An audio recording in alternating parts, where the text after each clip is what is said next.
રથયાત્રા અગાઉ કતારગામમાંથી બાળકનું અપહરણ કરવામાં આવ્યું હતું. રસ્તા પરની ફૂટપાથ પર રહેતા બાળકને ભંગાર વીણવાનું કામ કરનારે ઉપાડી લીધું હતું.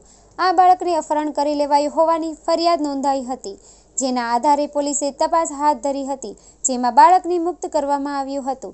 કતારગામમાં 5 વર્ષના બાળકનું અપહરણ થયું હતું. ભંગાર વીણતા શખ્સે અપહરણ કર્યું હતું. ફૂટપાથ પર રહેતું બાળક ગમી જતા આરોપીએ અપહરણ કર્યું હતું. અમદાવાદ રેલવે પોલીસ સ્ટેશને અપહરણકર્તાને દબોચી લીધો હતો.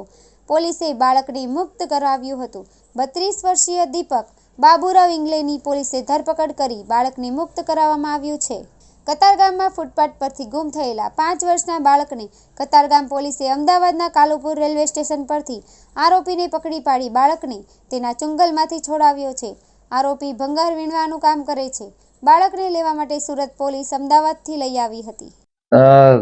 તારીખ 7/7/2024 રોજ એટલે કે રથયાત્રાના દિવસે કતારગામ પોલીસ સ્ટેશનમાં ભારતીય ન્યાય સંહિતાની કલમ 137(2) મુજબ એટલે કે કિડનેપિંગની એક ફરિયાદ દાખલ કરવામાં આવેલી હતી, જેમાં જેનું કિડનેપિંગ થયું હતું એ બાળક 5 વર્ષનો હતો. એટલે ગુનાની ગંભીરતા જોઈને કતારગામ પોલીસ તાત્કાલિક હરકતમાં આવી ગયેલી હતી અને કતારગામની ડિસ્ટાફની ટીમ, અમદાવાદ રેલવે તેમજ અમદાવાદના ઝોન 2 એ ત્રણેયની ટીમોને મળીને આ ગુનો ડિટેક્ટ કરેલ છે અને જેનું કિડનેપિંગ થયેલું છે બાળક તથા કિડનેપિંગ કરનાર જે વ્યક્તિ છે તેનું પોઝિશન મેળવવામાં આવેલું છે અને એને અત્યારે હાલની કાર્યવાહી ચાલુ છે. આગળની જે ફરિયાદી છે એમણે જણાવેલું હતું કે એમનો જે બાળક 5 વર્ષનો છે એ ફૂટપાથ ઉપર એક ભંગારવાળા વ્યક્તિ સાથે એની સારી દોસ્તી હતી અને જ્યારે આ ફરિયાદ આવી ત્યારે પોલીસે પણ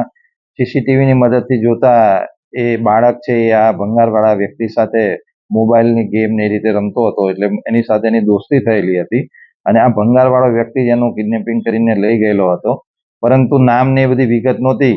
પરંતુ પોલીસે ટેકનિકલ રિસોર્સિસની મદદથી અમદાવાદની અંદરથી લોકેશન અને અમદાવાદ રેલવે તેમજ અમદાવાદ ઝોન 2ની ટીમ દ્વારા એ વ્યક્તિને શોધી કાઢેલ અને વ્યક્તિ પાસેથી બાળક પણ મળી આવેલ અને એ બંનેનું પોઝિશન લઈ અને કતારગામ પોલીસ આગળની કાર્યવાહી હાથ ધરેલી છે.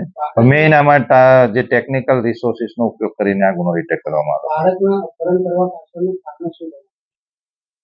જે વ્યક્તિએ કિડનેપિંગ કર્યું છે, પ્રાથમિક પૂછપરછમાં એવું ધ્યાને આવેલું છે કે વ્યક્તિના ડિવોર્સ થઈ ગયેલા છે અને કોઈ બાળક હતું નહીં અને આ બાળક જોડે છેલ્લા 8-10 દિવસથી એની મતલબ મિત્રતા જેવું થઈ ગયું હતું અને બાળક એને ગમતું હતું, એટલે એ બાળકને લઈને ભાગ્યો છે એવું એની પ્રાથમિક પૂછપરછમાં જણાઈ આવેલ છે.